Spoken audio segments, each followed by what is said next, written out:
dia a todos. Bem-vindos à Faculdade de Direito do Vale do São Francisco, fazer o Departamento de Direito Econômico, Financeiro e Tributário prazer recebê-los todos em casa. Mas, para a abertura do nosso evento, eu vou pedir ao Dr. Carlos Henrique, presidente do CARF, que faça as honras e fale pelo evento. Por favor. Bom dia a todos. É uma honra muito grande estar aqui. Eu preciso iniciar agradecendo ao professor Ricardo Mariz, ao IBDT, e eu faço em nome do professor Ricardo Mariz, ao professor Roberto Quiroga, ao professor Bruno, pela parceria. Esse evento, ele visa apresentar à sociedade acadêmica, sob um ponto de vista teórico e prático, os novos paradigmas da administração tributária federal. A gente vive um momento muito importante para a Receita Federal do Brasil e a gente nos vimos obrigados a começar a divulgação desse momento, expondo ao debate essa nova visão da administração tributária. Nada melhor para fazer isso do que a academia, nada melhor do que fazer isso na Faculdade de Direito, desculpem aos demais, mas, na minha opinião, como bom franciscano, na Faculdade de Direito mais importante do Brasil, mais antiga. Gostaria demais de agradecer à mesa, secretário Júlio César, pela oportunidade, professor Chueri, doutora Juliana, professor Humberto Ávila. Ao longo do dia, nós vamos estar estudando, debatendo e apresentando as propostas da Receita Federal. Esses debates serão estruturados em cima de 3 eixos: redução de litígios, programas de conformidade tributária, cooperativa e transação tributária. Como disse para vocês no início, a gente pretende discutir academicamente os pontos, por isso a presença de professores, estudiosos, advogados, procuradores e representantes da Receita Federal para apresentar esses programas. Eu espero, sinceramente, que seja um dia extremamente proveitoso para todos, que a gente saia com posições reflexivas, que isso interfira na atuação da Receita Federal, em função de toda a discussão acadêmica que nós vamos ter aqui, porque isso vai ser determinante para que a Receita Federal preste um serviço público de excelência e com eficiência. Muito obrigado, presidente.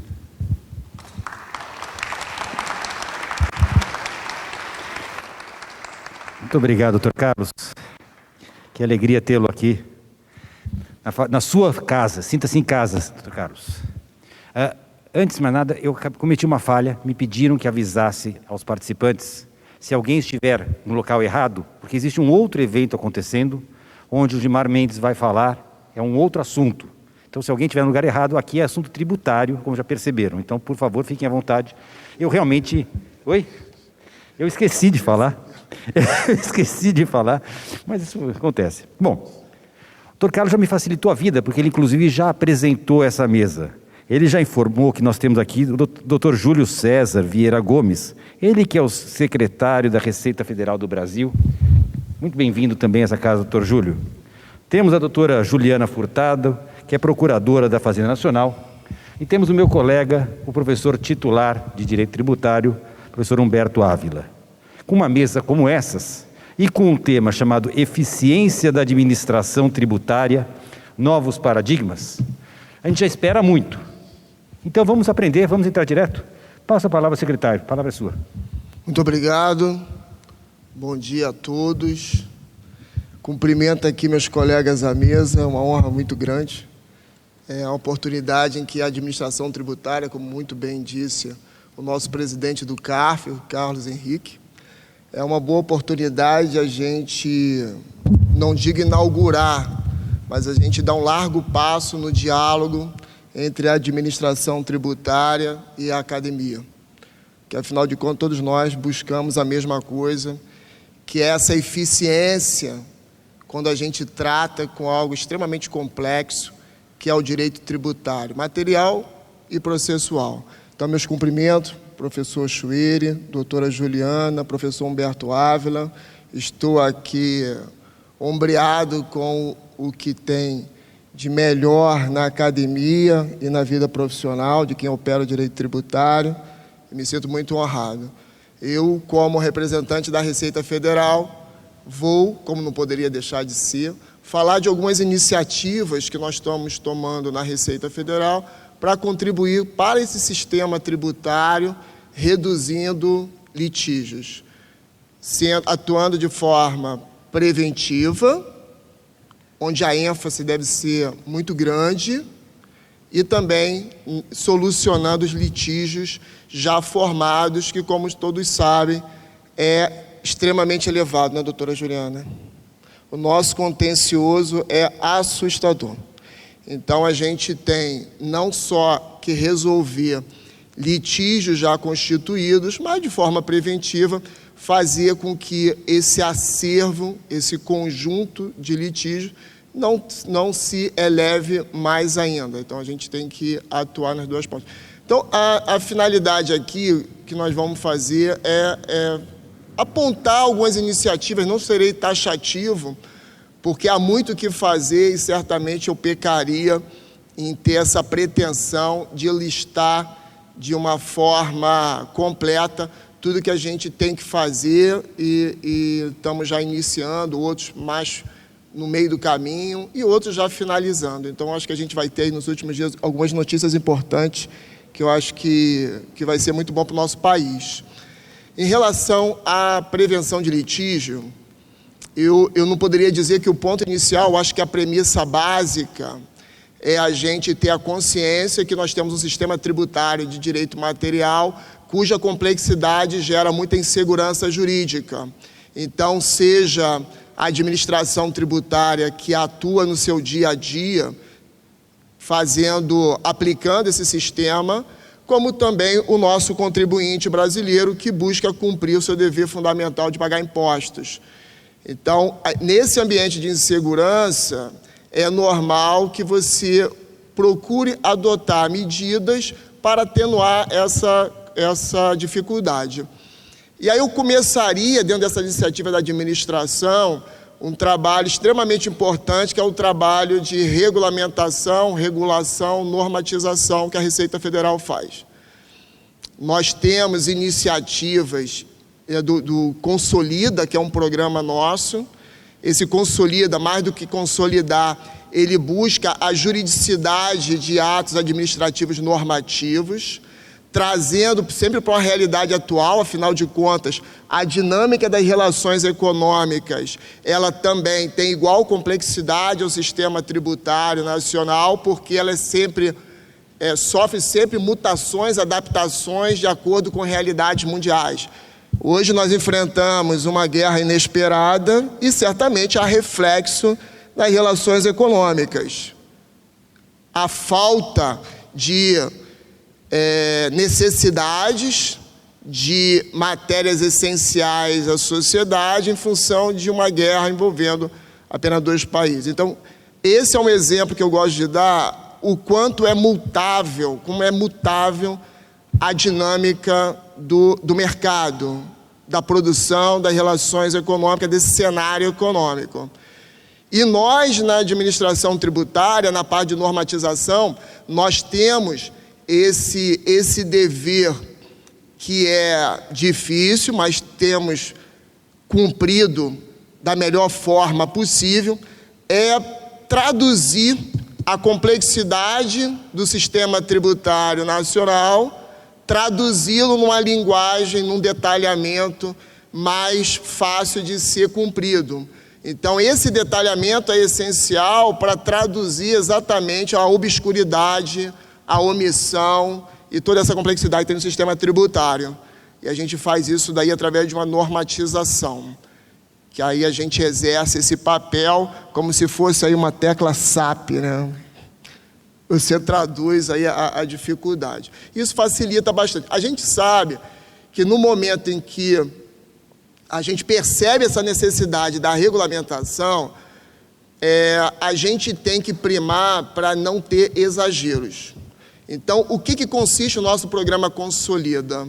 Ele não só é a consolidação daquilo que deve permanecer e ser melhorado, mas também a gente enxugar aquilo que está sobrando, num processo, ao mesmo tempo, de consolidação do essencial, mas de desregulamentação daquilo que não mais se faz necessário, porque se você tem um acervo muito grande de normas, acaba dificultando pela identificação daquele que realmente se aplica no caso concreto.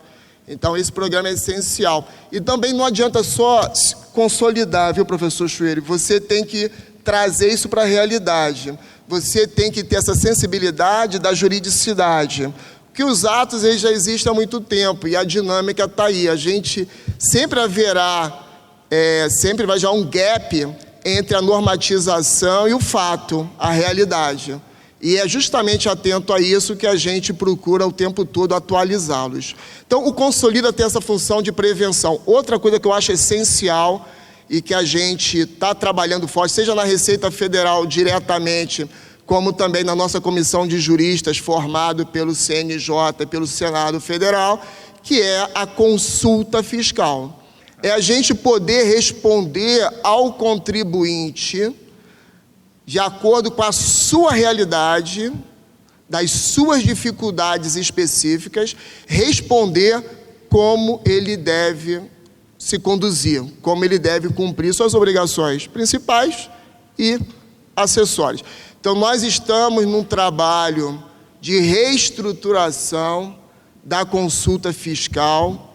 É um instrumento essencial na legitimidade da atuação da administração tributária.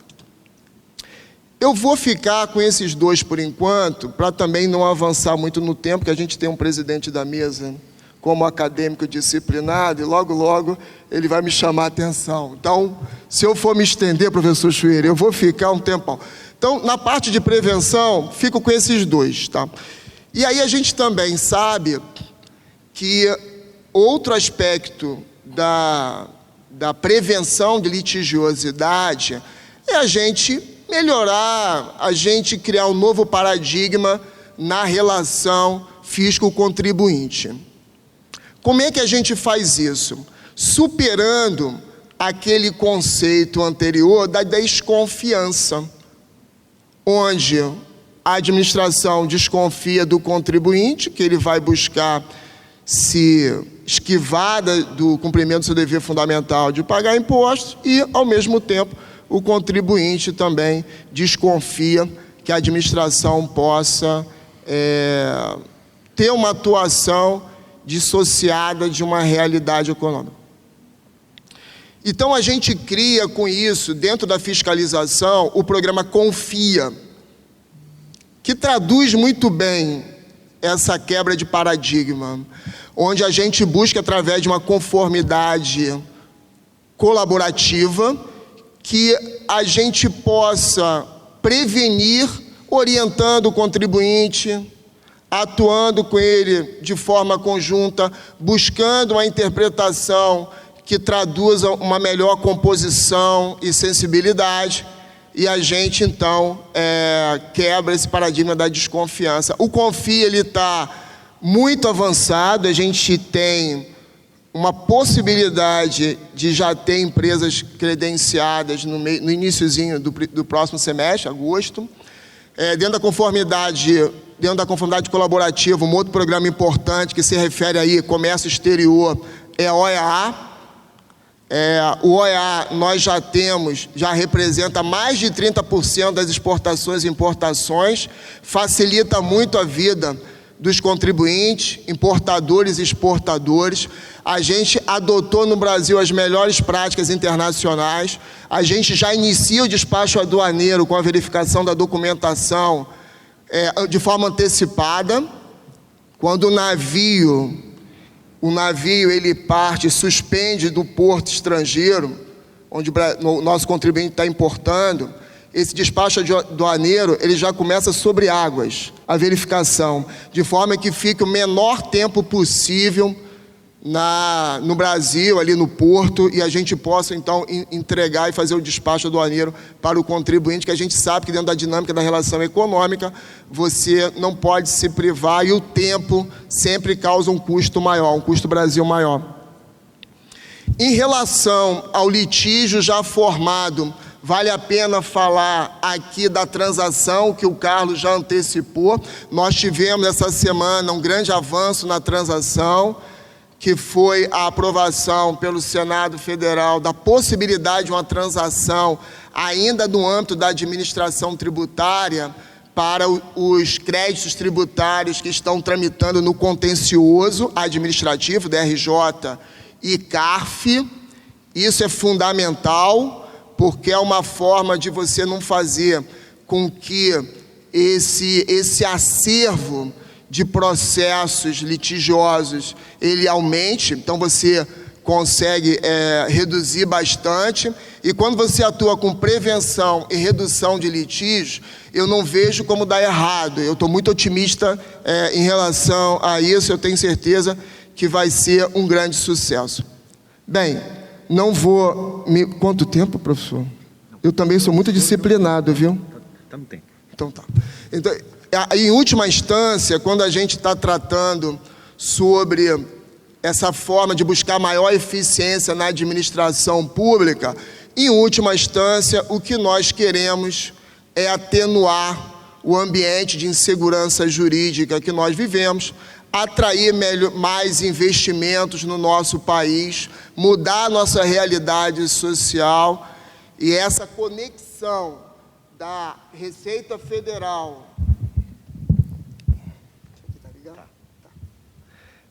Essa maior conexão da Receita Federal através dos seus profissionais extremamente técnicos, extremamente capacitados, essa conexão com interesses públicos mais abrangentes, essa sensibilidade com a realidade do nosso país, procurando melhorar esse ambiente de negócio, vai fazer toda a diferença.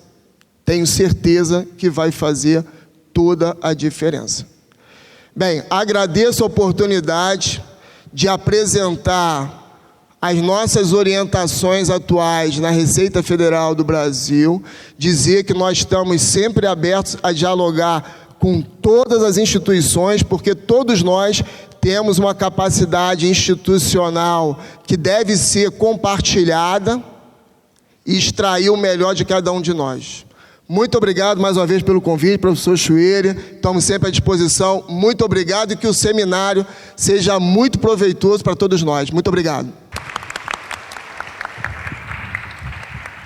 Muito obrigado. Muito obrigado, doutor Júlio, pelas suas palavras iniciais. Claro que terá a oportunidade depois de falar um pouco mais num debate, até porque as notícias são auspiciosas. As notícias por conta são muito boas.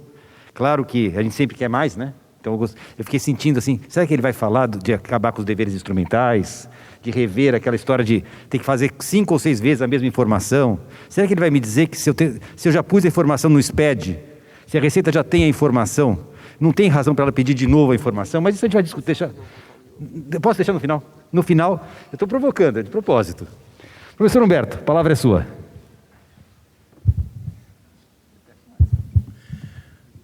Bom dia a todos. Quero, na pessoa do professor Chueire, agradecer o convite que me foi formulado, dirigir esse agradecimento a toda a organização, especialmente ao professor Quiroga. Quero cumprimentar o doutor Júlio, a doutora Juliana. A minha função aqui é talvez analisar o tema da eficiência sob o ponto de vista de um professor de direito tributário que é advogado há 30 anos.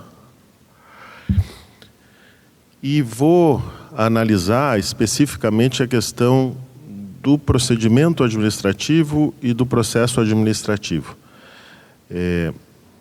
Eu participei daquela comissão que escolhe os conselheiros do CARF e advogo desde o tempo do Conselho de Contribuintes. Não é pouca coisa. O CARF melhorou muito. Eu não sei se aqueles que são jovens há mais tempo se recordam, mas a primeira sustentação oral que eu produzi no CARF, no então Conselho de Contribuintes, após a minha manifestação, eu fui convidado a me retirar do recinto. Porque naquela época havia o procedimento, acreditem, de conferência. O advogado é praticamente expulso do ambiente, a turma delibera e depois abre a porta e chama o advogado para comunicar o que de portas fechadas havia sido decidido. De lá para cá, o CARF melhorou muito. Basta atentar para o fato de que no início da década de 90, as decisões praticamente não eram públicas.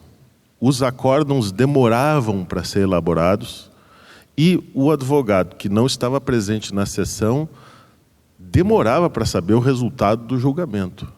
Assim eram as coisas. Por que eu menciono tanto a questão da conferência quanto a questão da transparência da decisão e da documentação das decisões? Justamente para mostrar como houve uma evolução. Houve uma evolução notável. O CARF está estruturado, os julgadores, na sua maior parte, são especialistas em direito tributário. Há uma competência técnica que, com todo respeito, muitas vezes não se repete no Poder Judiciário, dada a formação dos juízes, tanto de direito quanto juízes federais, de maneira que há muitos pontos positivos. Então, eu queria deixar claro isso. O meu enfoque aqui, naturalmente, é, do ponto de vista da estrutura do direito tributário, realçar alguns pontos que, a meu juízo, poderiam ser aperfeiçoados, e tenho certeza, nós podemos ver aqui com toda a clareza, que isso vai ser feito. Então, a primeira questão é, estamos discutindo eficiência da administração. O nosso seminário não é um seminário teórico, não vou aqui ficar perdendo tempo definindo o que é eficiência, eficácia, efetividade, economicidade, e vou me valer de uma definição simples. Eficiência é o máximo de fim com o mínimo de meio. Economicidade, mínimo de meio, e eficácia, máximo de fim. Então, a eficiência, vamos deixar assim, ela relaciona fim e meio. Tá? E, naturalmente, que esse fim tem que ser atingido de maneira satisfatória. Diante disso, surge a pergunta.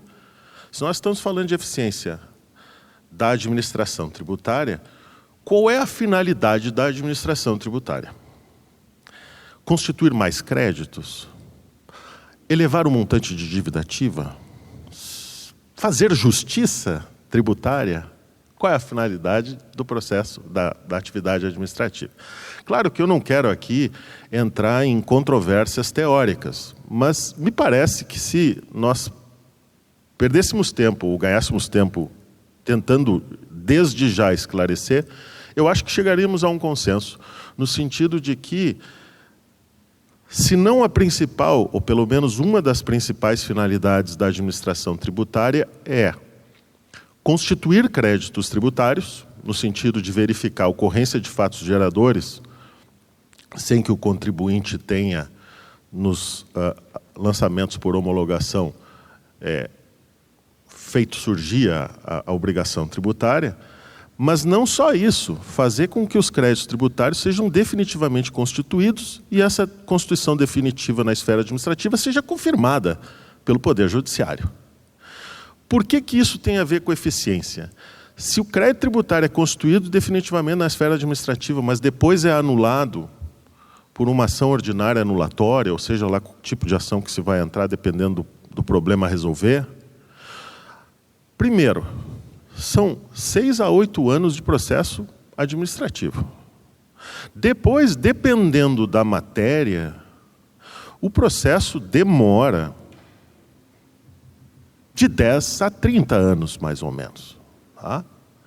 E vai ter toda a movimentação do Poder Judiciário de maneira desnecessária, com ônus de sucumbência para o poder público. Então é toda uma estrutura que se mexe de maneira desnecessária.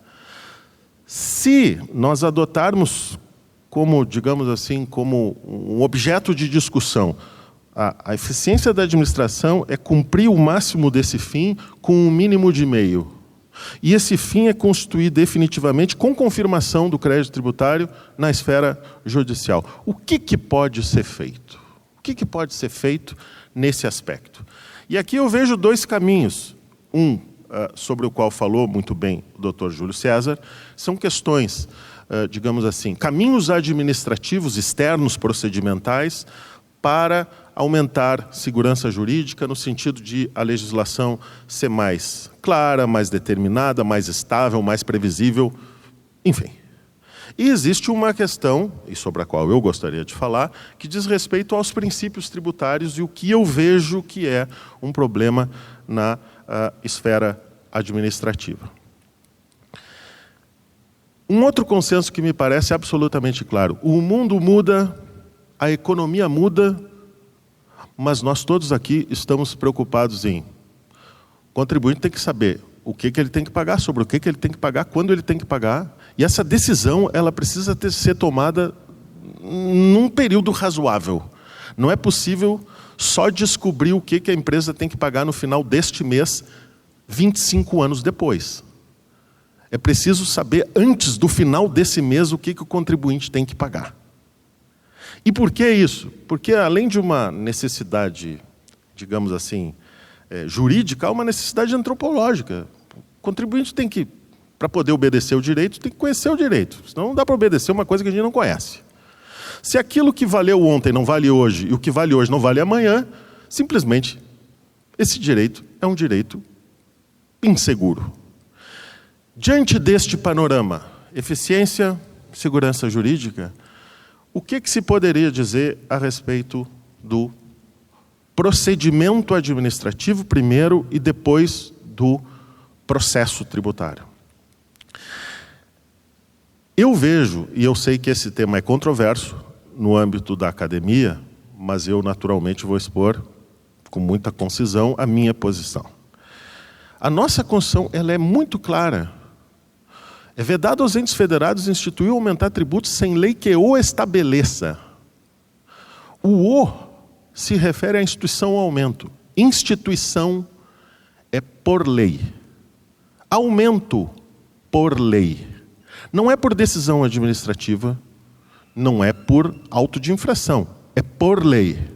Portanto, nós temos que recuperar essa questão relacionada à norma tributária. Ter cuidado com relação à manipulação de fins e ter cuidado com relação à manipulação de ideias gerais que podem ser muito interessantes. Podem, enfim, ser construídas com excelentes propósitos, mas o fato concreto é que o contribuinte não vai saber o que ele vai pagar no final do mês. E a Constituição assim estabeleceu, ao contrário de outras constituições, que dizem, por exemplo, que se pode instituir ou aumentar tributo em virtude de lei. Nós temos isso no artigo 5º, mas nós temos o artigo 150. E o artigo 150 diz, é vedado instituir ou aumentar tributo sem lei que o estabeleça. Então é a lei que tem que estabelecer. Não tem que pular da hipótese de incidência para uma finalidade substancial, obscura. Não tem que pular para um dever fundamental que cai do céu. Isso tem que parar. Vamos manter a regra do jogo como ela foi estabelecida pela Constituição. Mas não bastasse, tem um outro problema também. O artigo 142 do Código Tributário, que é aquele que estabelece que o lançamento, o crédito tributário é constituído pelo lançamento, assim entendido o ato administrativo, tendente, olhem a palavra que o Código usou, a verificar a ocorrência do fato gerador. Verificar. Se nós somos por dicionário, verificar é ter certeza de que uma coisa aconteceu. Eu sei que, em dúvida, se aplica o 112, mas eu não estou falando de multa, eu estou falando de tributo mesmo. Está em dúvida? Por que vai autuar? Para depois ter o processo administrativo, vai terminar empatado, agora o voto de desempate a favor do contribuinte, ou vai para o judiciário, e o judiciário, no final das contas, vai anular o auto de infração. E nós temos, vejam só, um período longo pela frente, movimentando toda a máquina administrativa e depois a máquina do Poder Judiciário. E eu pergunto, para quê? Se a eficiência é justamente constituir créditos tributários que sejam robustos o suficiente para depois ser mantidos. Em caso de dúvida, não tem que autuar. Só que isso é uma diretriz que tem que vir de cima. Se a diretriz que vem de cima e a escolha dos conselheiros instaura, e isso vale para os contribuintes, aquele conflito que já não se quer mais saber se o crédito tributário foi devidamente constituído, se quer ganhar. E aí fica aquele conflito no CARF, em que os conselheiros do contribuinte votam a favor do contribuinte, os conselheiros da Fazenda votam a favor da Fazenda, quando o foco deveria ser diferente. Esse crédito tributário aqui, ele é robusto o suficiente? E vejam só uma outra coisa também que me parece muito relevante, e que, enfim, dentro dessa lógica que eu estou aqui exaltando, me parece essencial. Nós estamos lidando com liberdade, propriedade, igualdade, dignidade, como todos nós sabemos. Sendo assim, eu pergunto, quais são os estándares de prova no direito tributário? Um assunto, curiosamente, não discutido. Mas pensemos assim, quanto por cento de verossimilhança da ocorrência do fato gerador deve existir, para se considerar como provado o fato gerador? Pensemos num sarrafo, salto em altura. Ele tem que estar bem em cima, ele tem que estar um pouquinho mais abaixo, ele tem que estar no meio, ele pode estar bem embaixo. Qual é o ônus que se tem que percorrer para se considerar o fato como provado? Então, veja, essa é uma discussão que não é feita. Veja, a maior parte dos autos de infração, tá, simplesmente na parte final da qualificação da multa, veja, qualificação da multa por dolo e fraude. Para ter sonegação e fraude, digo, para ter sonegação, o contribuinte tem que ter escondido a ocorrência do fato gerador. Para ter fraude, ele tem que ter mudado um elemento essencial do fato gerador. Mas tudo isso tem que ter sido feito com dolo. E aí o elemento cognitivo e o elemento volitivo tem que estar junto. O contribuinte tem que saber que está errado e tem que querer fazer errado. Não tem nenhum auto de infração no Brasil que seja elaborado adequadamente. Conforme demonstrado na parte inicial, verifica-se, obviamente, a ocorrência de dolo. Logo, qualifica-se a multa. A multa vai cair no Poder Judiciário. É óbvio que vai cair, porque não tem prova.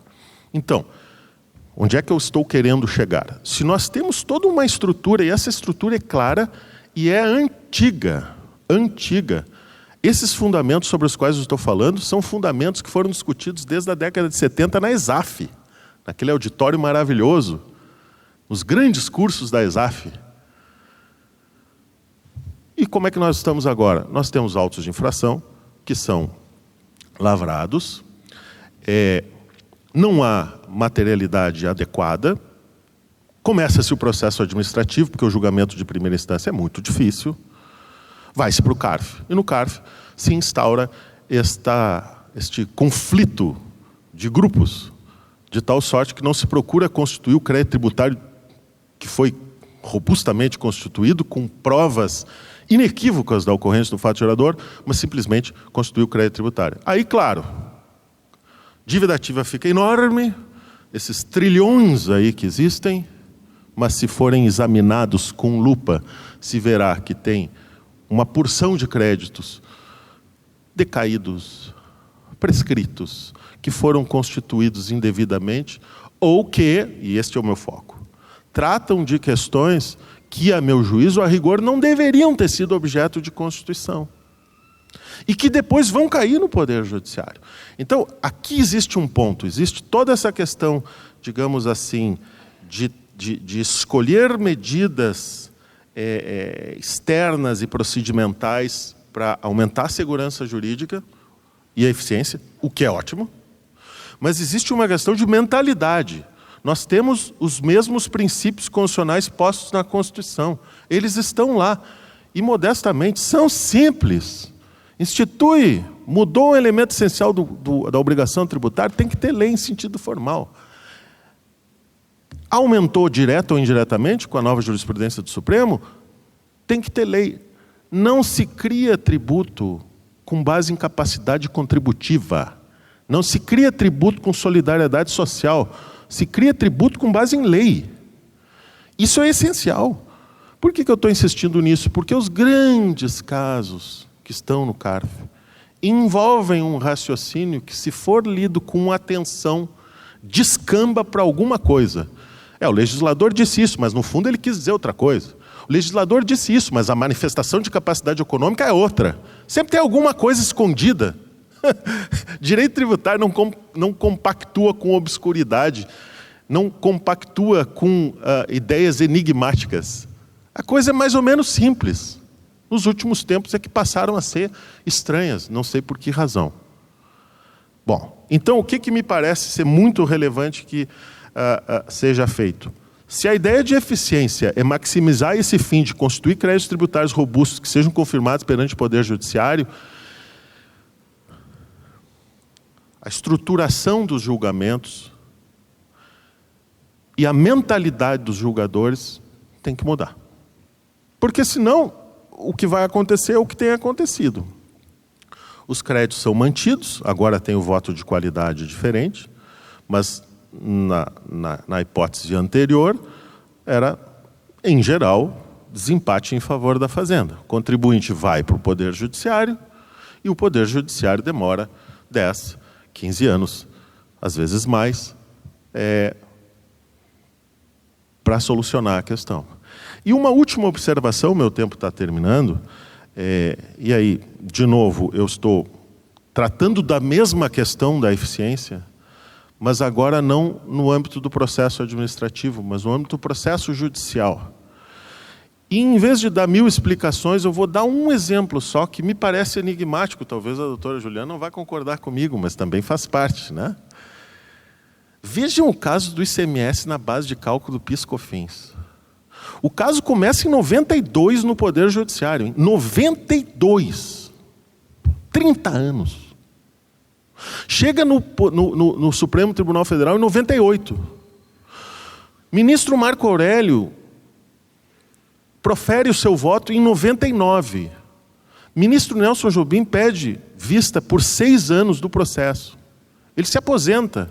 O processo é julgado em 2006. Em 2006, existem 6 votos a favor do contribuinte, portanto, está solucionada a questão. 2006. Só que não. O ministro Gilmar Mendes pede vista durante 8 anos. Meu querido amigo está aqui na faculdade, tem o direito de pedir. Pediu por 8 anos. Chega em 2014, o plenário do Supremo decide. 9-2. Não, 7-2 para o contribuinte. Porque, enfim, tinha impedimento e ausência. Plenário. Não tem 2 Supremos, tem um Supremo. O Supremo decidiu. Só que não. Porque o Supremo entendeu que era um processo antigo. Tinha que ser novo. Olha só. Tinha que ser novo em vez de antigo, porque o antigo não tinha repercussão geral. Aí o caso chega em 2017, o que faz o Supremo? Mantém, né, aquilo que já vinha se consolidando desde 99. Ganha o contribuinte. A Fazenda, com todo direito, embarga. E o Supremo demora quanto tempo para julgar? 4 anos. 4 anos para julgar embargos de declaração. E aí, finalmente, o Supremo decide aquilo que começou em 92, 30 anos antes. Estou tirando o processo administrativo, né? 30 anos. Aí tem que executar a sentença. Ah, qual crédito?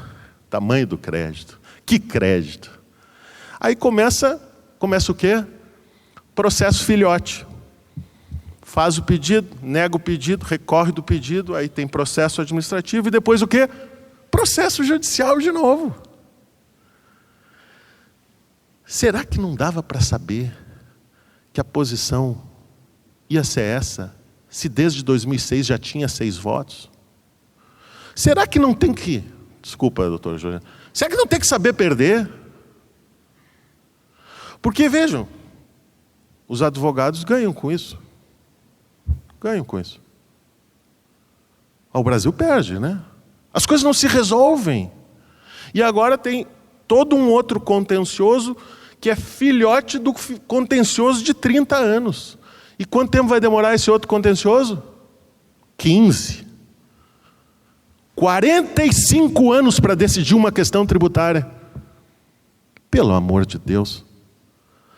Desde a década de 50 existe um conceito de receita, ingresso definitivo sem reserva e sem condição. Aleomar Balieiro já dizia que foi o Supremo que repetiu. E só para deixar claro, às vezes os contribuintes também fazem o inverso. Perdem, não aceitam e continuam discutindo e levam para aquele campo que agora se tornou um tormento, que é a modulação de efeitos. Que não consegue ganhar, vai para a modulação de efeitos. Às vezes tem que modular, porque existem questões centrais que consolidaram uma confiança que tem que ser respeitada. Uma modulação não é prorrogação para discutir tudo de novo no que se refere ao mérito. Então, se o início, e agora eu termino, professor Schweller, se o início é máximo de fim com mínimo de meio, garantindo que legislação tributária seja clara, determinada, estável e previsível, e que os processos tenham uma duração razoável, não precisa ser célere, mas tem que ser razoável, de acordo com a complexidade do caso.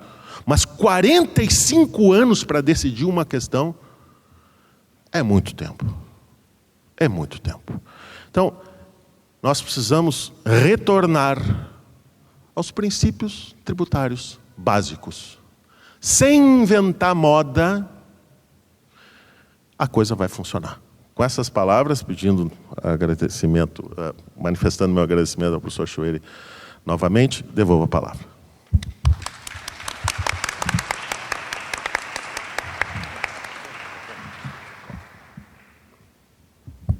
Muito bom. Parabéns. Sabe que aqui na faculdade nós seguimos um princípio chamado do contraditório e ampla defesa.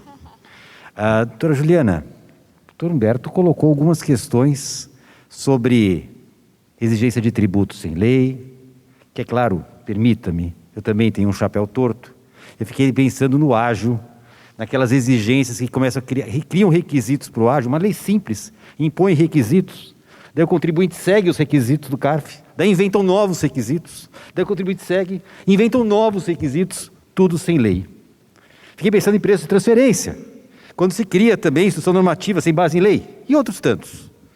Mas o que me vem incomodando, e agora vem a pergunta, é assim, o doutor Humberto falou sobre o tempo, falou que advogados ganham. Humberto, tem uma coisa para pensar. Quando o contribuinte ganha, que às vezes acontece, a procuradoria não perde nada. Quando o contribuinte perde, a procuradoria tem uma coisa enorme a seu favor. Ou seja, além de, desculpa, eu vou falar claramente, concursados, já ganham todo mês. No entanto, você tem uma coisa chamada sucumbência. Ou seja, é um baita negócio brigar. É um baita negócio, institucionalmente falando. É um baita negócio a briga, porque só tem ganho. Não existe uma casa assim, olha, Procuradoria, se você entrar numa aventura, você pode perder a sucumbência que você ganhou do outro caso. Pense bem. Isso não existe. É assim, existe um incentivo ao contencioso. É muito bom brigar. Vai que colhe. Como eu disse, nós temos aqui o contraditório e a ampla defesa. E por isso agora eu passo a palavra a quem pode falar sobre o assunto. Doutora Juliana, que prazer tê-la. Bom dia. É uma alegria enorme, professor Schweire, estar aqui na USP, a convite do IBDT. Agradeço ao professor Ricardo, agradeço ao Bruno. É uma alegria tê-lo como presidente aqui dos nossos trabalhos. Também fico muito feliz de compartilhar essa mesa com o professor Humberto, com o nosso secretário da Receita Federal, doutor Júlio, e com essa plateia que agora vai me ver falar depois de ouvir o professor Humberto, ouvir o doutor Júlio, e com essa provocação muito interessante do professor Schweire. Mas talvez as minhas palavras aqui vão desmistificar um pouco dessa ideia do litígio e da necessidade de quebrarmos esse paradigma de que as coisas só são resolvidas se levarmos ao judiciário como um terceiro que pode aí resolver essas controvérsias. Eu fico muito feliz de falar desse tema.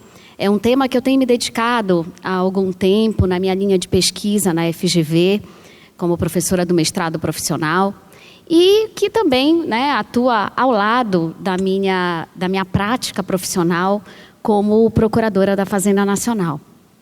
E falando em eficiência da administração tributária, que alegria poder falar disso hoje com um público tão qualificado, porque nós temos tanta coisa para avançar e também temos muita coisa para debater sobre o que nós já avançamos.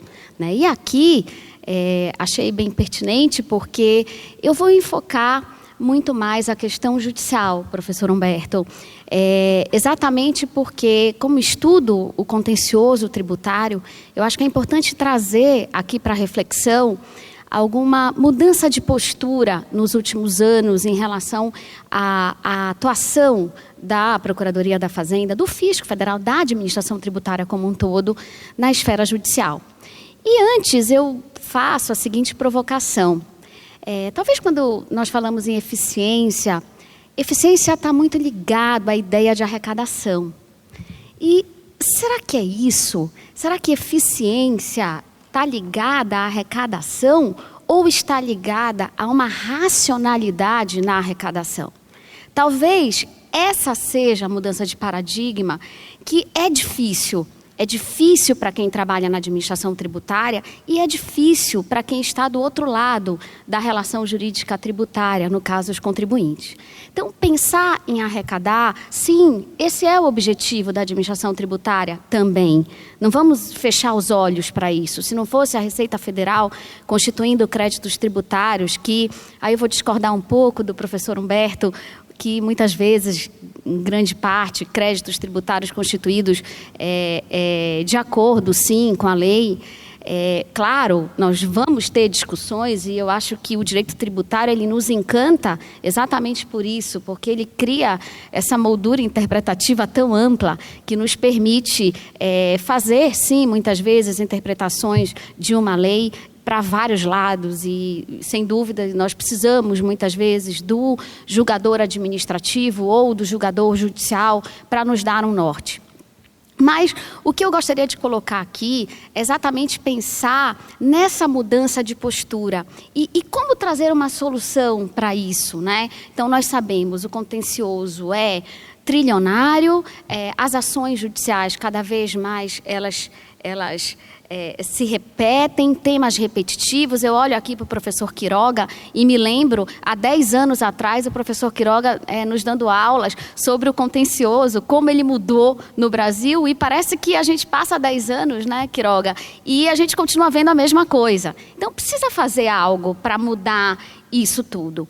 E nesse sentido, eu acho que essa mudança de paradigma, ela não vem à toa. Ela não vem porque, de repente, a administração tributária resolveu acordar e fazer alguma coisa. Não, é resultado do que se vê, é uma resposta ao que a pragmática nos apresenta. E, nesse sentido, o Código de Processo Civil de 2015, ele foi importantíssimo nessa mudança de conceito que nós temos agora em relação a essa atuação e essa eficiência da administração tributária. O Código, né, infelizmente ou felizmente, nós somos apegados à lei e precisamos ser.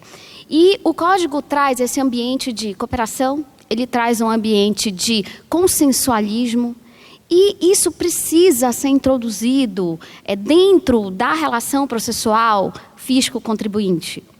E, nesse sentido, desde 2011, antes do Código de Processo Civil, a Procuradoria da Fazenda Nacional começa, numa mudança de cultura, sem dúvida nenhuma, a parar com aquela ideia de que precisa recorrer de tudo.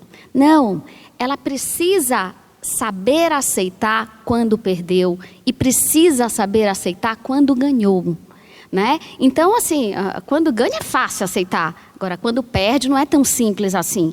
E, em 2011, a Procuradoria começa com a sua política de redução de litigiosidade, que ela tem um papel importantíssimo nisso, começando a se ajustar às decisões do Supremo e do STJ, que ainda nem falávamos nessa cultura do precedente vinculativo, né, que foi reforçada.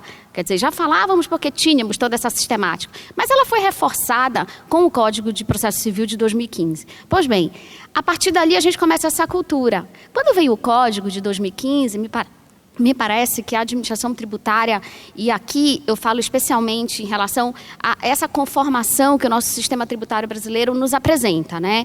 A Receita Federal naquela função de constituição do crédito tributário e a Procuradoria da Fazenda Nacional na função da cobrança, a partir da inscrição do crédito em dívida ativa. Então, a partir daí, a Procuradoria começa a olhar para essa cobrança de uma forma diferenciada. Isso é necessário porque não adianta pensar que esses trilhões que estão escritos em dívida ativa vão ser arrecadados como um passe de mágica. Não, precisa ter eficiência, precisa ter um olhar apurado nessa cobrança. E a Procuradoria, nesse sentido, ela avançou e avançou muito. E começou a fazer o quê? Um regime diferenciado de cobrança do crédito. Vamos começar a ver o que é eficiente cobrar. E, a partir daí, começou a arquivar processos de até R$1 milhão que não tinham nenhuma perspectiva de recuperabilidade. Isso é um ponto importantíssimo nessa relação fisco-contribuinte. Dr. Júlio falou muito na questão da confiabilidade. Eu acho esse o principal ponto para tudo que eu vou falar aqui.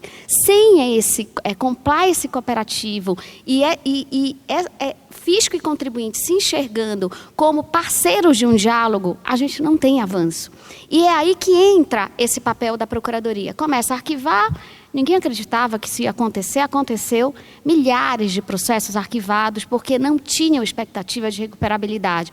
Mas isso não era suficiente. Vem o Código de 2015 e traz para mim o grande ato normativo, que talvez a gente não consegue depreender dele tudo de bom que ele trouxe para o sistema tributário brasileiro, que é uma portaria da PGFN, que para muitos uma portaria não serve para muita coisa, mas na verdade ela vem regulamentar muitos dispositivos do CPC, da Lei de Execução Fiscal e muitos outros dispositivos e condensa ali um novo sistema de cobrança. E, a partir daí, o que a Procuradoria passa a fazer? O que é muito relevante? Primeiro, ela muda o processo de positivação da cobrança. Qual era a ideia que todos aqui tinham? Inscreveu em dívida ativa, ajuiza e vai executar. E a ideia o judiciário é um apenso da Procuradoria nessa cobrança. Isso está errado. O judiciário ele tem que se manifestar e dar a sua resposta em falando de cobrança quando efetivamente eu preciso expropriar patrimônio. Esse é o papel do Poder Judiciário nesse processo. Quem precisa viabilizar o recebimento desse crédito é o credor. e o credor é a fazenda pública. E a fazenda pública, portanto, abre oportunidade de diálogo. Permite, por exemplo, oferta antecipada de garantia, algo que até então só era possível buscando o Poder Judiciário. Abre a possibilidade de algo que veja uma relevância. Controle de legalidade para inscrição de crédito endividativo está na LEF, né? Isso sempre foi feito de forma unilateral pela Fazenda Pública. E hoje o contribuinte pode, por meio de um instrumento simples chamado PRDI, né, que é um pedido de revisão de dívida inscrita, participar desse controle de legalidade para fins de inscrição do crédito endividativo. Obviamente, nosso sistema ele é baseado no lançamento por homologação. O contribuinte muitas vezes erra na hora de constituir o crédito tributário. E qual é o sentido disso não poder ser ajustado antes de nós chegarmos ao Poder Judiciário? Então, o PRDI abre essa bilateralidade no controle de legalidade, nessa possibilidade de diálogo com a administração tributária. E vamos mais, né? Avançando ainda, a Fazenda começa a selecionar inscrições endividativas que ela vai cobrar. Veja, se ajuizava 90, 100 mil execuções fiscais por ano até 2015. Hoje, isso no estado de São Paulo. Hoje, em São Paulo, não se ajuiza 2.000 execuções fiscais. Isso é pensar em redução de litigiosidade. Porque se cobra o que se tem oportunidade, onde há oportunidade, onde tem bens, onde tem possibilidade de recebimento, onde se tem racionalidade. E, nesse sentido, eu traria aqui para os senhores ainda um passo mais adiante que foi dado pela administração tributária, que são os negócios jurídicos processuais, onde aqui já vimos a possibilidade, pelo menos até o Código de 2015, da Fazenda sentar com o contribuinte e customizar aquele procedimento tão arraigado ali no Código de Processo Civil e que muitas vezes não atende o interesse das partes que estão litigando. Bom, se nós chegamos até essa fase do litígio, é porque nós temos ali uma insegurança jurídica completa. Porque o processo, ele é símbolo de insegurança. Porque eu levo para o judiciário algo que eu não consegui resolver entre as partes juridicamente interessadas. Então, vejam que nesse momento, quando nós olhamos a possibilidade de Fazenda e contribuinte sentarem à mesa e particularizarem esse procedimento, né, customizando a forma que melhor leve a satisfação mais efetiva do direito material envolvido ali naquela relação jurídica processual. Isso é um avanço enorme. As negociações processuais, por meio de NJPs, hoje, encabeçadas pela Procuradoria da Fazenda, resolvem questões ligadas ao direito material de valores astronômicos. Então, vejam que é uma posição de diálogo, de tentativa de resolver essa litigiosidade. E, ao final, eu traria assim, a cereja do bolo de todo esse avanço, a transação. Então, assim, a transação, eu tinha me preparado para falar algumas coisas, mas ouvindo a fala do professor Humberto, eu diria o seguinte: o professor Humberto, ele trouxe exatamente o quadro que enseja se pensar numa transação. O que é a transação? É um meio alternativo de resolução de controvérsia. O Poder Judiciário está lá, mas é possível que nós tenhamos uma outra opção. Adere quem quer. Quem quer esta outra opção, quem quer reduzir esse litígio e olhando estrategicamente. Hoje, quem não atua estrategicamente está fora desse mundo do contencioso. E a atuação estratégica é olhar, em especial, a demora do Poder Judiciário. Isso entra na conta, eu não tenho dúvida nenhuma. E é bem interessante que, claro, nós temos hoje a transação na cobrança, que olha muito mais para a questão da recuperabilidade do devedor. Mas nós temos a transação do contencioso e a transação do contencioso do ágio, não é? E o ágio, como o professor Schweire muito bem colocou, é algo que gera, sim, dúvidas. Todas essas discussões envolvendo, preciso de laudo, não preciso de laudo, preciso disso, preciso daquilo. E isso, na mão do Poder Judiciário, não é uma controvérsia fácil. Portanto, não se sabe a resposta jurisdicional que se terá disso. Eu acho bem engraçado que eu leio essas últimas notícias envolvendo a transação do contencioso e elas sempre começam assim: impressionante como a Fazenda lançou um tema que é super controverso. Se não fosse controverso, não teria transação.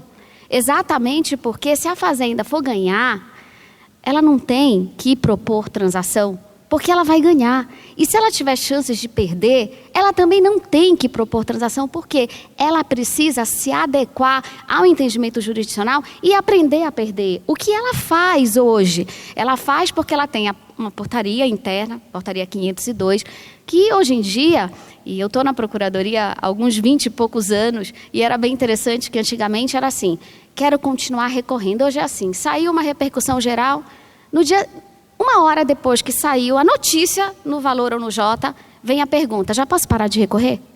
Não, calma, a gente vai tentar modular, a gente vai tentar esclarecer alguma coisa. Então, assim, é uma mudança de cultura. E voltando para a transação, eu digo o seguinte: a transação do ágio, que bom que foi esse o tema escolhido, que tem tanta controvérsia e que realmente, quando os contribuintes e a Fazenda certamente fez todas as contas com isso, ela não quer continuar anos e anos debatendo algo que não se sabe qual é o final.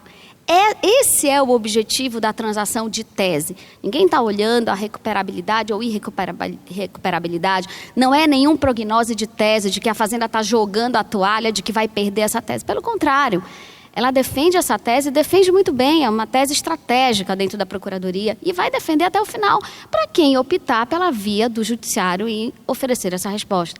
Agora, há uma opção de solução mais rápida, que para muitos contribuintes ela é a mais vantajosa. Com relação ao que o professor Schweire colocou e me provocou, em relação à questão de o que a Fazenda ganha ou perde, né, no Judiciário, bom, eu acho que a política de redução de litigiosidade, professor Schweire, está muito focada em adequação a esse sistema de precedentes. É um sistema de precedentes excelente? Não é. Tem problemas? Muitos. Mas é o que nós temos. E dentro do que temos é uma tentativa de uniformização, de uma padronização judicial. É claro que, se a gente for olhar outros modelos, né, o modelo inglês, o modelo americano, a gente está muito longe de conseguir, por meio da fixação de uma tese, resolver todos os problemas. Não vamos longe na tese do ICMS, que eu discordo de algumas coisas, viu? O professor Humberto não achava que a Fazenda ia perder de verdade, mas perdeu. Perdeu e precisa se submeter a isso. Então, na hora em que foi definido pelo Supremo, nos embargos de declaração, a modulação, o que era, imediatamente, tanto a Procuradoria quanto a Receita Federal estavam, sim, submetidos ao entendimento do Supremo Tribunal Federal. A contragosto, eu lhe digo, porque foi uma tese que praticamente me acompanha desde 2000, quando eu entrei na Procuradoria. Eu não queria perder. Acho que aqui ninguém gosta de perder, né? Se a gente gostasse, a gente não estaria fazendo o que nós fazemos. Mas foi algo doloroso, mas que nos fez aprender muito. Aprender a ser resiliente, aprender a perder e saber que a redução de litigiosidade não está só nas mãos do Judiciário dando a resposta, está também nas mãos dos atores que fazem parte dessa relação jurídica tributária. Então, nada melhor do que eu falo, né? Vamos sair desse ambiente de divergência e entrar num ambiente de convergência. Esses são os novos paradigmas. Quem não entrar nisso vai continuar vendo essa demora na resposta jurisdicional e a ineficiência de tudo isso, que só traz prejuízos, tanto para a Fazenda, que não arrecada, quanto para o contribuinte, que fica nessa discussão por tantos anos e longos anos. Então, eu acredito, professor Schweire, que eu cumpri regularmente o meu tempo e eu aproveito e agradeço novamente. Muito obrigada. Eu diria, cumpriu o tempo e deu o recado, que é o passo adiante. Bom, eu agora devolvo a palavra ao doutor Júlio, que tinha combinado com ele que ele faria a primeira parte, depois complementaria. Doutor Júlio, queremos ouvi-lo mais uma vez. Bem, obrigado aí por mais essa oportunidade, né? cumprimentar o professor Humberto Ávila. Ele retrata muito bem como é que é a postura da academia, o que a gente tem muito que extrair e aproveitar. É uma fala sem compromisso, uma fala pura, com o maior grau de neutralidade possível, sem preocupações de qualquer ordem. E acho que isso que a gente ganha, nesse grau de neutralidade, falar realmente o que pensa, e deixa o contraditório depois para a doutora Juliana, ou para mim, né? Para a gente responder, mas fala o que pensa, é isso mesmo. Então, parabenizo a doutora Juliana também pela sua fala, muito clara e bem explicativa. Parabéns, parabéns.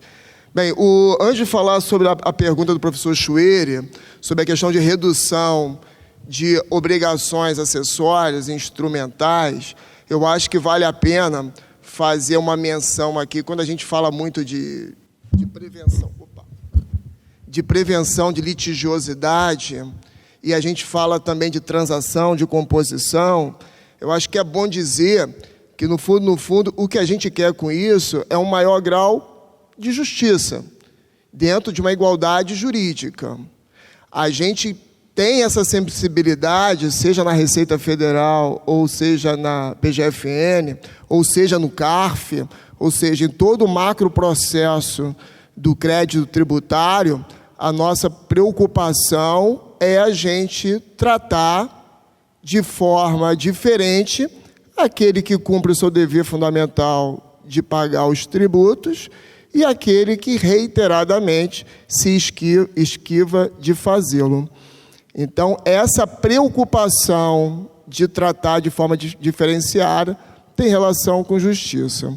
E quando a gente fala de conformidade colaborativa, e na Receita Federal eu menciono o programa Confia, quando a gente tem uma abordagem preventiva de litígio em relação àqueles contribuintes que, através de uma melhor governança, de compliance, estão melhor preparados a oferecer a confiança nessa relação, a gente também consegue com isso eficiência, e não só prevenção de litígio. Por quê?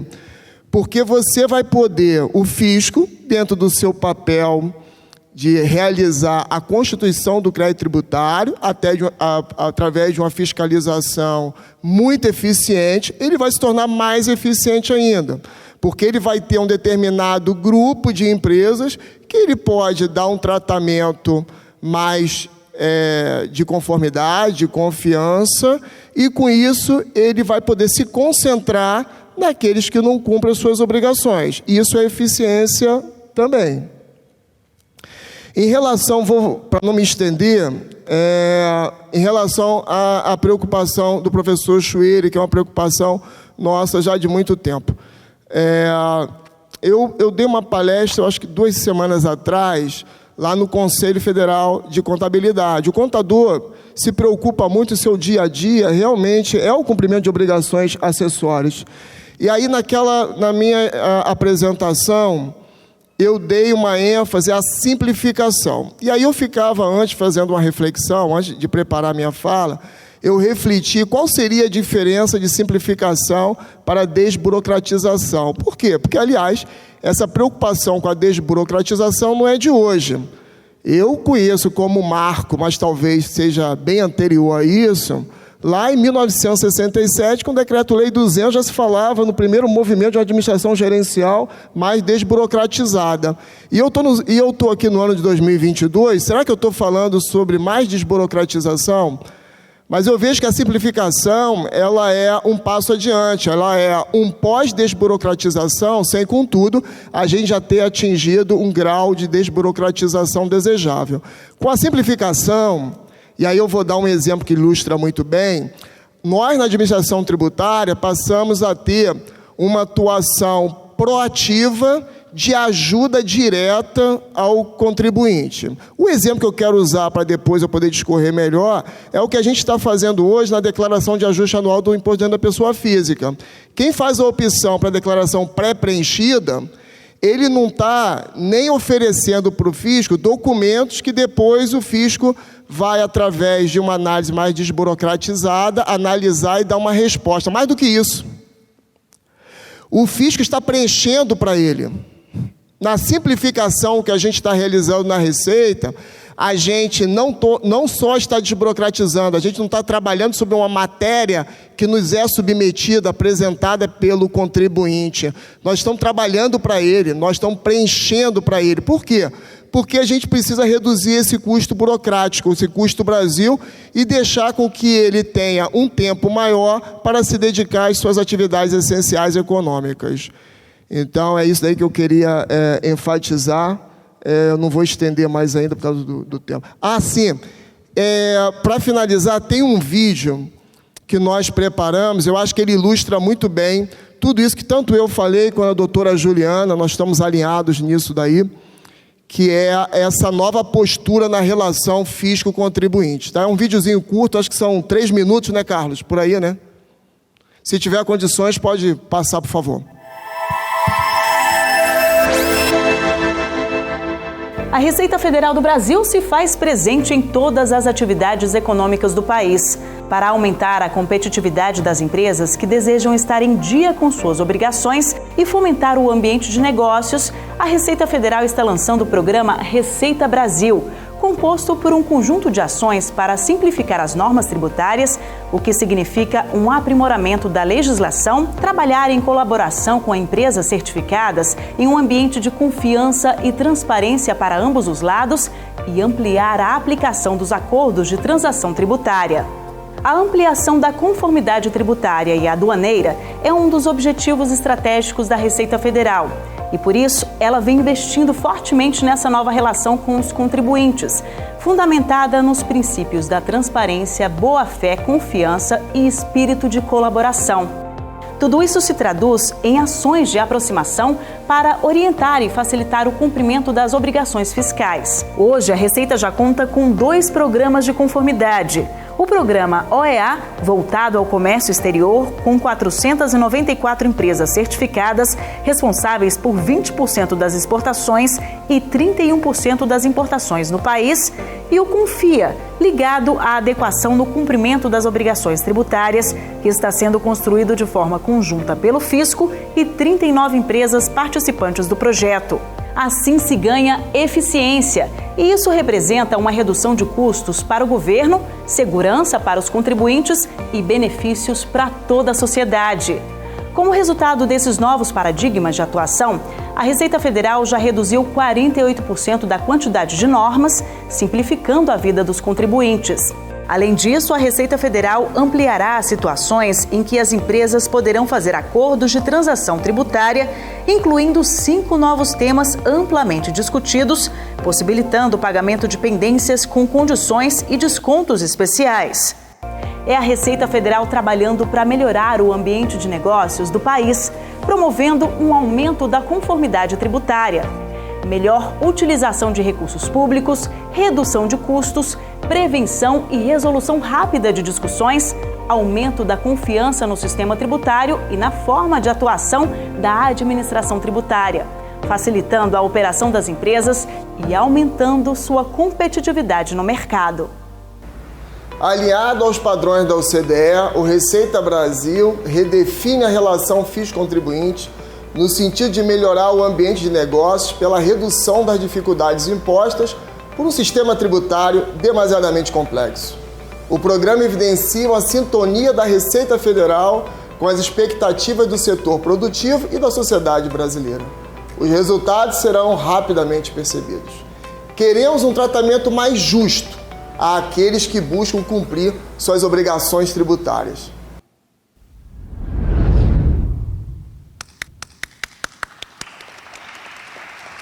Muito bem. Doutor Júlio, parabéns. E vem aquela pergunta, será que finalmente vamos ter um relacionamento que o contribuinte passa a ser um cliente, tratado como cliente? Porque essa é a grande expectativa.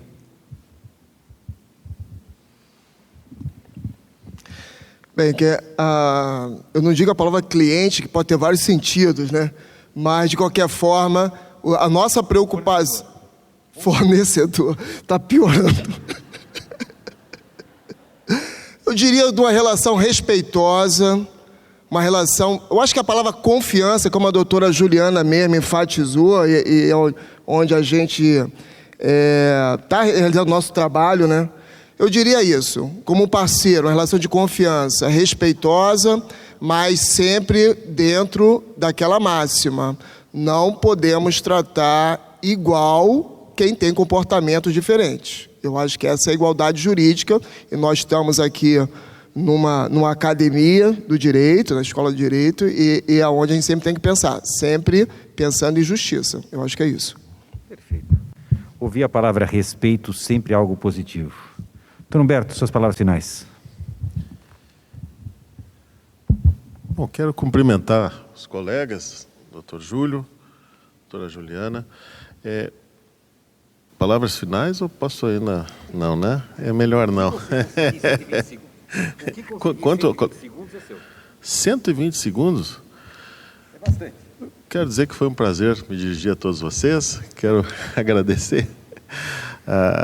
Enfim, eu vejo pontos muito positivos. Estamos aqui ladeados de pessoas sérias, competentes, articuladas. Podemos ver tudo isso. As questões, normalmente, elas podem ser discutidas e rediscutidas, né? Só um ponto, então, para destacar e aproveitar. A questão da transação. É um ponto positivo. É um ponto positivo. Diálogo é uma coisa positiva. Mas eu vou apenas dar um exemplo, porque em 120 segundos só dá para dar um exemplo. Mas por meio desse exemplo eu quero só chamar a atenção de vocês a respeito de uma coisa que me preocupa. Auto de infração, 10 bilhões. Término do processo administrativo. Automantido por voto de qualidade. Multa qualificada confirmada com representação fiscal para fins penais. Todo o conselho de administração listado, se terminar o processo, vai ser encaminhado para a Procuradoria da República. Vai para o Judiciário. Começa a gincana da garantia. Depois a gincana da questão de fato, para ir subindo, prequestionando, provando e subindo. O cenário são 15 anos. 15 anos. Vejam só, o que diz, vamos imaginar algo que seja, digamos, pervasivo nas autuações de ágio. Operações entre empresas do mesmo grupo, sem pagamento em dinheiro, mas com conferência em ações. 2 elementos presentes na maior parte dos casos de ágio, a doutora Juliana sabe. Tá bem assim? Beleza. O que diz o decreto 1598? Artigo 20. Nas operações com empresas coligadas e controladas. Está escrito lá. Empresas do mesmo grupo. O que diz o artigo 8º da lei das SA? Em dinheiro ou em toda forma manifestável em dinheiro. Conferência e ação? Pode. 2 hipóteses escritas com todas as letras para pessoas alfabetizadas. Qual o cenário? Surge a transação. Vejam só. 10 bilhões, juros da Selic, problemas diários de garantia, questão de pré-questionamento, questão de fato para subir para os tribunais superiores. Aí vem a transação. É uma transação com diálogo. Vamos pensar na cabeça do contribuinte. O contribuinte está numa posição de poder discutir isso. Porque, veja, os cenários são 15 anos esperando de algo que eventualmente se reputa inválido, vamos pressupor isso, mas, de outro lado, tem uma vantagem de reduzir o débito tributário de maneira bastante expressiva. Então, eu só queria dizer isso, é um dilema muito complicado, não me parece que seja realmente um diálogo, é uma adesão de um contribuinte que muitas vezes está com muito medo, muita incerteza e é levado a cogitar de fazer essa transação, não porque é uma transação que seja, digamos assim, benevolente e justa. Não, é porque há uma incerteza e um medo em virtude do processo penal e em virtude do aumento daquela dívida tributária que é gigantesca. Então, veja, com isso estou dizendo que a transação é ruim? Não, não estou dizendo isso. Eu só estou lembrando que a transação, nesses casos, envolve escolhas e essas escolhas elas têm um fundamento por baixo, que é uma pressão, uma questão relacionada a tempo, uma questão relacionada ao valor e uma questão relacionada a risco penal. Em casos, por que eu dei esse exemplo? Em que está previsto expressamente na legislação e mesmo assim houve multa qualificada, porque o contribuinte supostamente sabia que estava errado e queria fazer errado. O que é curioso na minha avaliação. Mas, para terminar, eu reconheço absolutamente os procedimentos que estão sendo feitos. Há muitos avanços, é preciso registrar com todas as letras isso, tanto por parte da Receita Federal do Brasil, quanto por parte da Procuradoria. Nós tivemos ocasião de comprovar isso. Mas, claro, o meu ponto de vista aqui é justamente criar esse contraste para que a gente possa, aos pouquinhos, ir aperfeiçoando. Com relação a fazer esse contraditório com relação à doutora Juliana, vocês viram que ela é extremamente competente, com essa voz mansa, ela não se curva e vai firme com relação aos seus argumentos, que são sempre muito consistentes. Então, devolvendo a palavra para o professor Schwery. Doutora Juliana, a última palavra é a sua. Bom, nos meus 120 segundos, professor Humberto, eu também penso muito na transação e sempre eu olho exatamente para onde está a negociação dentro da transação. Isso é algo que me preocupa e que eu acho que, sem dúvida nenhuma, é um dos requisitos da transação. Mas veja, se nós não tivéssemos essa oportunidade de diálogo, que para mim ela existe no momento em que se elege uma tese que está nessa condição, veja, o contribuinte estaria no mesmo dilema que ele está agora, com uma dívida bilionária, necessidade de garantia, acreditando na sua tese sem certeza do sucesso ou insucesso dela. Quando vem a transação são concessões recíprocas. Todos vão ter que abrir mão de alguma coisa. Então, me parece que aparecer a transação dentro desse contexto acaba sendo algo que conversa com a própria definição do conceito do Instituto. Então, ele aparece ali como uma opção alternativa, que vai, sem dúvida nenhuma, deixar com que o contribuinte, claro, ele fica premido pela situação, óbvio, né? Como não precisamos nem falar de situações tão bilionárias para saber que o contribuinte dentro do Estado brasileiro, ele está sempre premido por alguma coisa. Não temos aqui um crescimento econômico e uma possibilidade de que todo mundo pague seus impostos de forma tão simples e rápida. Não. Esse é um problema que temos, mas será que a gente não tem que ir atrás dessas soluções e tentar colocar o contribuinte fazenda nesse diálogo? E o diálogo ele existe. Ele existe no momento em que questões relacionadas, por exemplo, a multa, inclusão, não inclusão, teses, o que entra, o que não entra, estão sendo discutidas com os contribuintes, exatamente para que isso fique bem seguro no momento que houver uma possível adesão. Então, eu reconheço, e assim, eu sou dura na queda, eu lhe confesso, mas eu reconheço que esse estado de premência, assim, realmente, ele é latente, mas a gente precisa ir atrás de soluções. Fora essa, eu não penso em outras. Que outras seriam desconsiderar esse auto? Não, já foi lançado de acordo com a presunção de constitucionalidade e o que nós temos agora é uma espera de uma resposta jurisdicional. Ou resolvemos pela resposta jurisdicional, ou resolvemos pelo meio alternativo que está sendo dado pela Fazenda Pública. Muito obrigada, professor Schwery. Doutora Juliana, Humberto, doutor Júlio, que painel gostoso. Eu confesso que eu fiquei lembrando agora no final de um artigo que eu publiquei há alguns anos, doutora Juliana, ainda na Dialética, que chamava-se Desjudicialização do Planejamento Tributário. Na época eu apontava o refis como sendo também não uma opção, mas o contribuinte sendo empurrado ao refis por conta de autos de infração com multas de 150%, e a voto de qualidade e tudo mais. Mas um ambiente como esse mostra que alguma coisa pode mudar.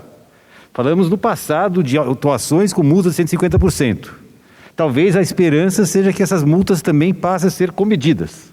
Há muito o que fazer ainda na relação entre fisco e contribuinte. Certamente começamos com esse diálogo. Começamos com a Receita falando, deixa eu entender o que está acontecendo. Só posso cumprimentar a todos pela sua disposição. Ao doutor Júlio por ter vindo aqui trazer a posição da Receita, Dr. Carlos, porque organizou esse evento, obrigado. E que façamos outros, continuemos desse modo. Com isso, eu só posso fazer agora um ponto importante. Convidá-los para o Coffee Break. Até o próximo evento, o próximo painel. Obrigado.